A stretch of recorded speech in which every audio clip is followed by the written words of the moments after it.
नमस्कार, आप देख रहे हैं एवन उत्तराखंड और आपके साथ मैं हूं आशीष तिवारी। बुलेटिन में सबसे पहले एक नजर हेडलाइंस पर। कुंवर प्रणव सिंह चैंपियन और एमएलए उमेश के बीच सियासी गैंगवार मामला। विधानसभा अध्यक्ष ने मामले पर दी प्रतिक्रिया, बोली घटना निंदनीय।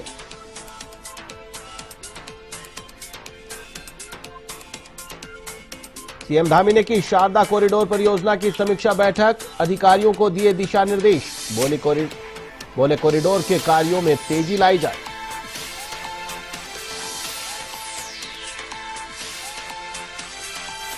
अड़तीसवें राष्ट्रीय खेल नेशनल गेम्स में सर्विसेज का दबदबा। मेडल टैली में 17 गोल्ड के साथ शीर्ष पर सर्विसेज, दूसरे पर कर्नाटक।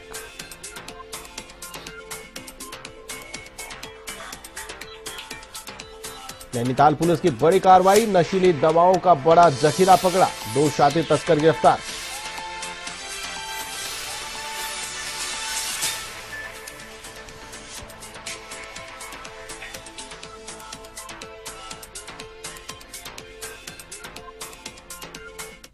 और अब खबरें विस्तार से। रामनगर कोतवाली पुलिस ने आपसी विवाद के चलते युवक पर प्राणघातक हमले के आरोपी को गिरफ्तार किया है। कोतवाल अरुण कुमार सैनी ने बताया कि इस मामले में पीड़ित की तहरीर पर आरोपी के खिलाफ विभिन्न धाराओं के तहत मामला दर्ज कर आरोपी को कोर्ट में पेश करने की कार्रवाई की गई।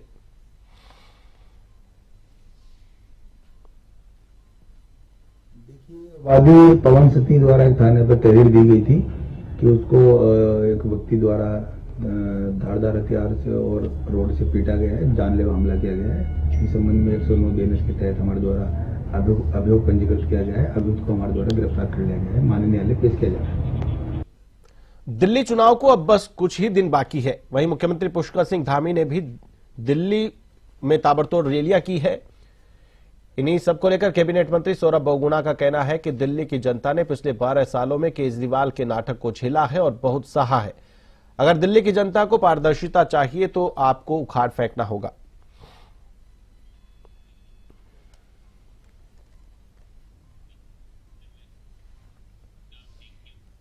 पंतनगर कृषि विश्वविद्यालय के गेस्ट हाउस के वॉशरूम में छिपकर महिलाओं के आपत्तिजनक फोटो और वीडियो बनाने का मामला सामने आया है। पीड़ित महिला की तहरीर पर देहरादून में 0 एफआईआर दर्ज कर पंतनगर थाने को ट्रांसफर किया गया है। शिकायत पर पुलिस ने आरोपी के खिलाफ मामला दर्ज कर आगे की जांच पड़ताल शुरू कर दी है।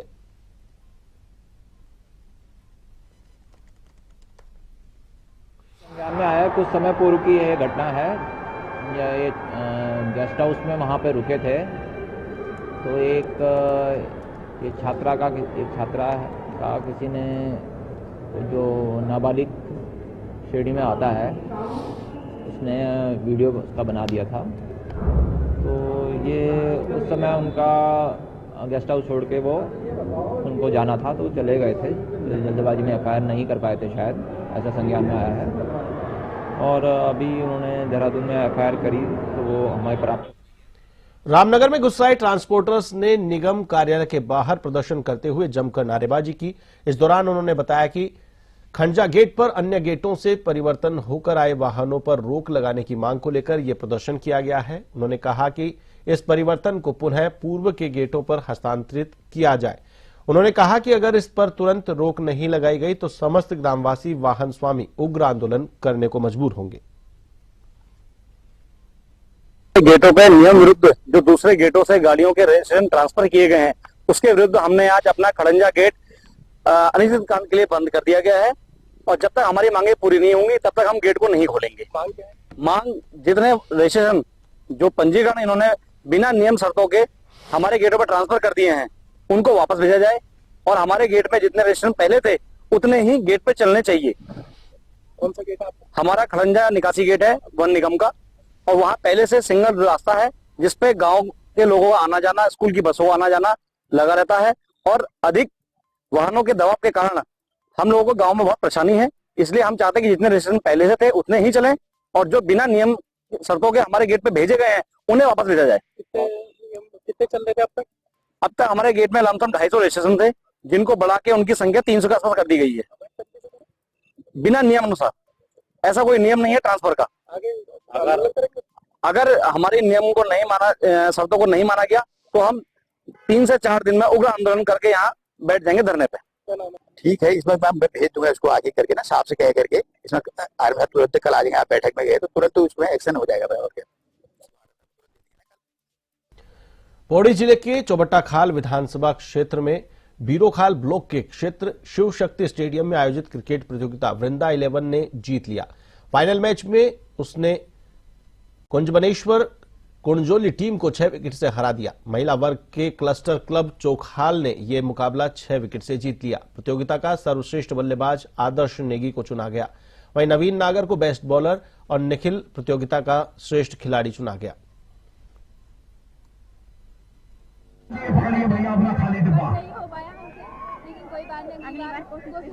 इसको ये सबसे बड़ा प्राइज है।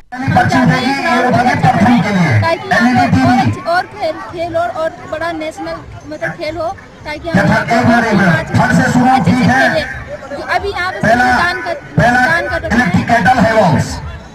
बस यही चाहते कि और अच्छा हो और हम भी खेले, सब आए यहाँ पे। प्रदेश में निकाय चुनाव के बाद अब सहकारिता के चुनाव होने हैं। इसके बाद पंचायत के चुनाव भी होंगे। इसी के साथ भाजपा संगठन के चुनाव भी चल रहे हैं, जिसको लेकर तैयारियां चल रही हैं। पार्टी के प्रदेश महामंत्री आदित्य कोठारी ने बताया कि 9 फरवरी को भाजपा प्रदेश मुख्यालय में प्रदेश स्तरीय कार्यशाला का आयोजन होगा। 20 फरवरी तक मंडल अध्यक्षों के चुनाव हो जाएंगे। उन्होंने कहा कि कोशिश की जा रही है कि इसी महीने जिलाध्यक्षों के चुनाव भी करा लिए जाएं।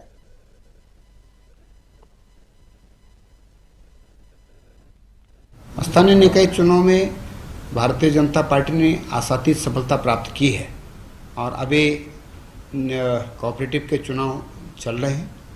कोऑपरेटिव के चुनाव के साथ साथ में भारतीय जनता पार्टी के संगठन के भी चुनाव इस समय चल रहे हैं। अभी 9 फरवरी को हम एक प्रदेश स्तरीय कार्यशाला यहाँ प्रदेश कार्यालय में करने वाले हैं और 20 फरवरी तक हमारे मंडल अध्यक्षों के चुनाव संपन्न हो जाएंगे और प्रयास करेंगे कि फरवरी माह में जिलाध्यक्षों के भी चुनाव। हरिद्वार के रोशनाबाद स्थित स्टेडियम में चल रहे नेशनल गेम्स में कबड्डी प्रतियोगिता के फाइनल मुकाबले खेले गए।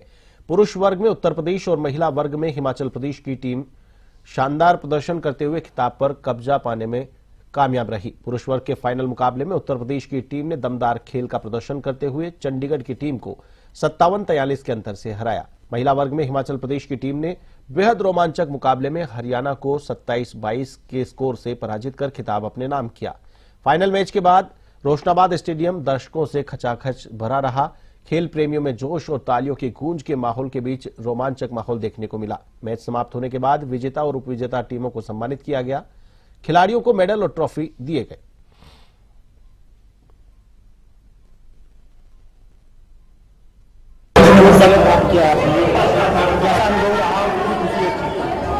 हमारा अनुभव बहुत अच्छा रहा और हम बहुत ज़्यादा खुश है। आपके थ्रू मैं सभी लोगों का धन्यवाद करना चाहूँगी क्योंकि यहाँ के हमें बहुत ज़्यादा प्यार मिला है। ऑडियंस के थ्रू भी और यहाँ के स्टाफ मेंबर सारे जितने भी थे सबने बहुत प्यार दिया हमें और हमें जीत के बहुत ज़्यादा अच्छा लग रहा है क्योंकि हम तीसरी बार विन हुए हैं और हम अपनी विक्ट्री को कंटिन्यू कर पाए तो बहुत ज़्यादा खुश है। लगातार ये हमारे लिए बहुत ज़्यादा अच्छा मूवमेंट है क्योंकि हमारा पड़ोसी प्रदेश है और यहाँ पे पहला टूर्नामेंट में खेल रही हूँ और इतना अच्छा आयोजन करवाया गया है सरकार के द्वारा और रहने का, खाने का, ग्राउंड का सब कुछ बहुत ज़्यादा अच्छा है और यहाँ पे लोग भी इतने अच्छे हैं, बहुत सपोर्ट कर रहे हैं, प्यार कर रहे हैं और यहाँ के बहुत ज़्यादा अच्छा लगा और खेलने का एक्सपीरियंस भी बहुत अच्छा रहा शुरू से लेकर।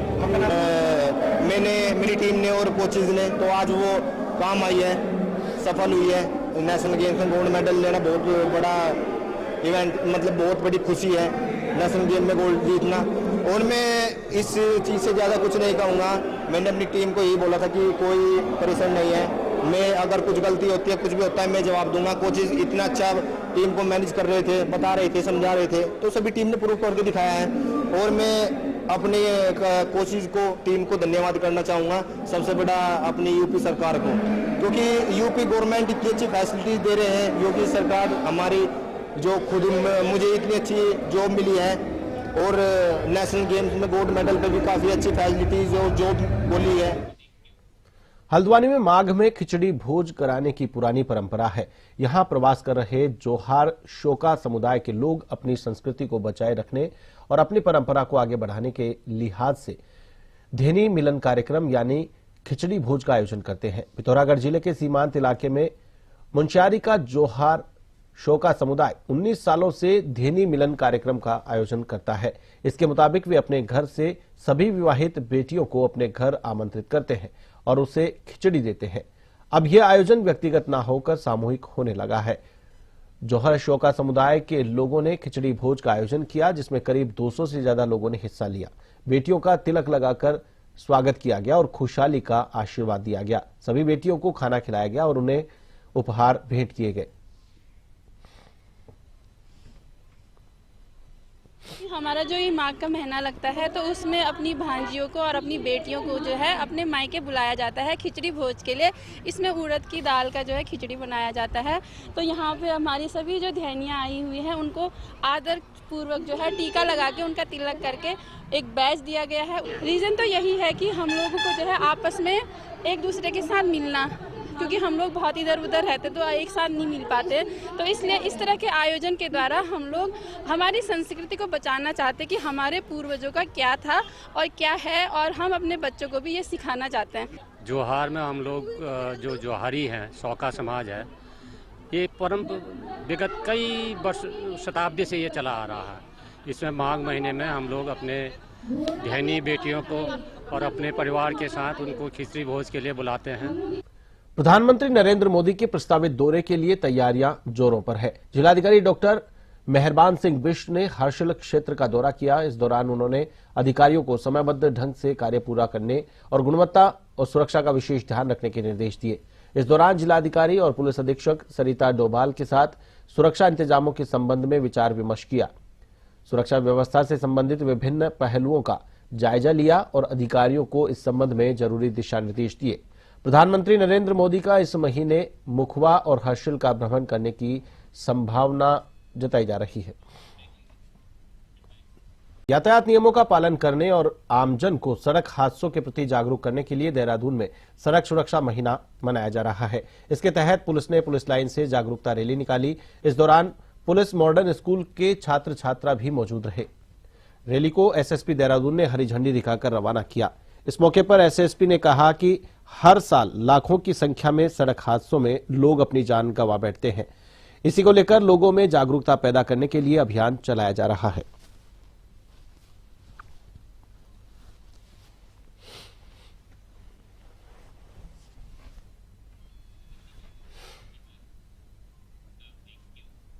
केंद्रीय बजट के बाद अब धामी सरकार भी राज्य के बजट की तैयारियों में जुट गई है। केंद्रीय बजट में गरीब, युवा, किसान और महिला सशक्तिकरण पर फोकस किया है। प्रदेश की धामी सरकार का बजट भी इन 4 बिंदुओं को केंद्रित करेगा। इसके साथ ही राज्य गठन का रजत जयंती वर्ष होने से इस वर्ष का बजट कई मायनों में खास रहने वाला है। वित्त मंत्री प्रेमचंद अग्रवाल ने बताया कि राज्य का बजट जन कल्याणकारी अवधारणा पर आधारित होगा। सभी वर्गों से सुझाव आमंत्रित किए जा रहे हैं। और अब ये बजट हमारा केंद्र का बजट प्रस्तुत हुआ है, ये हमारे बजट के लिए मार्गदर्शन का काम करेगा, क्योंकि आप जानते हैं जो भी नई स्कीम केंद्र से जो लॉन्च की जाती है उसका भी हमें प्रावधान करने का एक टाइम मिलता है। तो उसके लिए भी हम सारे चीजों को देखते हुए ये बजट हम लोग पेश करेंगे और हमारा मकसद भी है कि पूरे प्रदेश। नेशनल गेम्स के 5वें दिन रुद्रपुर के मनोज सरकार स्पोर्ट्स स्टेडियम में वॉलीबॉल का फाइनल खेला गया।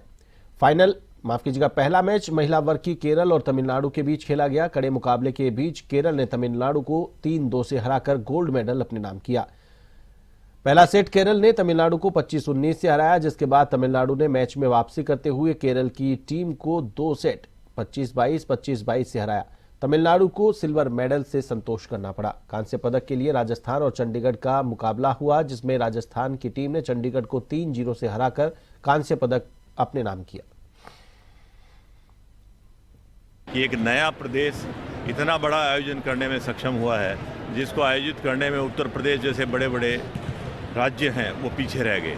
और मैं बधाई दूंगा इस बात के लिए कि यहाँ के युवाओं को प्रोत्साहित करने का एक बहुत बड़ा एक प्रयास ये किया है, जिसमें निश्चित रूप से ये सफल रहेगा। बच्चों में बहुत क्रेज है और मैं कहना चाहता हूँ आप सबके माध्यम। देहरादून नगर निगम ने 2024 में बनाए गए जन्म और मृत्यु प्रमाण पत्र के आंकड़े जारी किए। मुख्य नगर स्वास्थ्य अधिकारी डॉक्टर अविनाश खन्ना ने कहा कि बीते वर्ष देहरादून नगर निगम की तरफ से लगभग 20,500 जन्म प्रमाण पत्र बनाए गए, जिनमें से 3 ट्रांसजेंडर के जन्म प्रमाण पत्र भी शामिल है। उन्होंने बताया कि बीते वर्ष लगभग 11,000 लोगों की मृत्यु हुई है।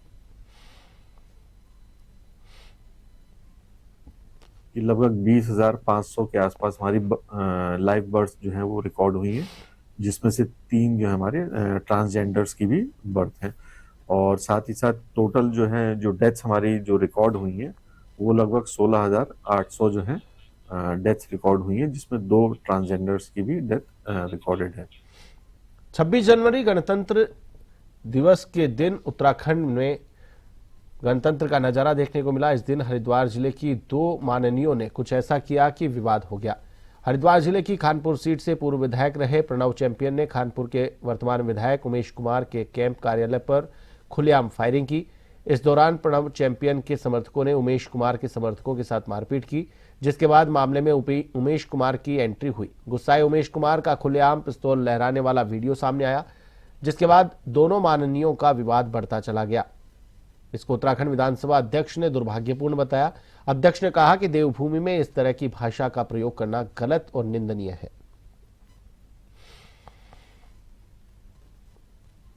उत्तराखंड में देवभूमि से इस तरह की भाषा का प्रयोग, इस तरह के व्यवहार का प्रयोग की मैं घोर निंदा करती हूँ। और मुझे बहुत दुख है कि जो हमारे विधायक हैं, जो कि जनता जिन्हें जिताती है, पदों पर बैठाती है, वो इस तरह का व्यवहार कर रहे हैं। संयम रखने की आवश्यकता है, तरीके से बात रखने की आवश्यकता है।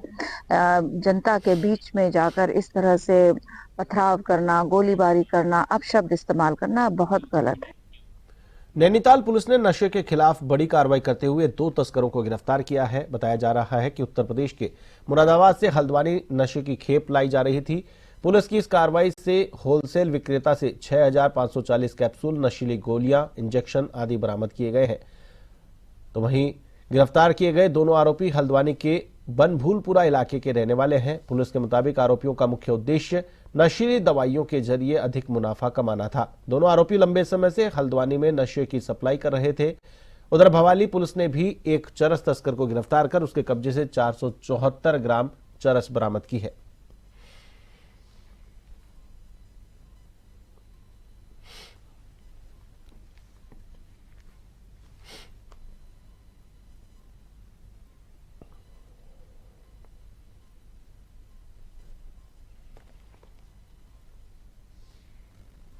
कल हल्द्वानी जो पुलिस है और एसओजी ने मिलकर एक अभियुक्त को गिरफ्तार किया। उसके कब्जे से कुछ नशीले कैप्सूल और गोलियां बरामद हुई।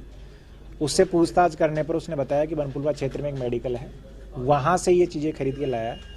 और एसओजी और बनपुलपुरा थाने की टीम ने जो अभियुक्त था दूसरा वाला, उसके घर पर रेड किया और वहाँ से बड़ी मात्रा में नशीले जो कैप्सूल हैं और जो गोलियाँ वो बरामद की गई है।